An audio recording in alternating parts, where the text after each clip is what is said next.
92واں زبور، حمد و ستائش کا نغمہ۔ کیا ہی بھلا ہے خداوند کا شکر کرنا اور تیرے نام کی مدح سرائی کرنا اے حق تعالی۔ صبح کو تیری شفقت کا اظہار کرنا اور رات کو تیری وفاداری کا، 10 تار والے ساز اور بربط پر اور ستار پر گونجتی آواز کے ساتھ، کیونکہ اے خداوند تو نے مجھے اپنے کام سے خوش کیا۔ میں تیری صنعت کاری کے سبب سے شادیانہ بجاؤں گا۔ اے خداوند تیری صنعتیں کیسی بڑی ہیں، تیرے خیال بہت عمیق ہیں۔ حیوان خصلت نہیں جانتا اور احمق اس کو نہیں سمجھتا ہے۔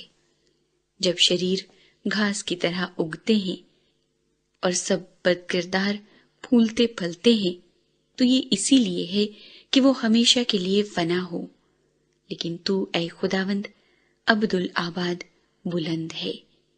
کیونکہ دیکھ اے خداوند تیرے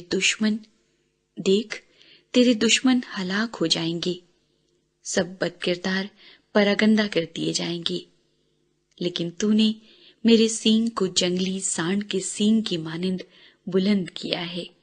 مجھ پر تازہ تیل ملا گیا ہے، میری آنکھ نے میرے دشمنوں کو دیکھ لیا، میرے کانوں نے میرے مخالف بدکاروں کا حال سن لیا ہے۔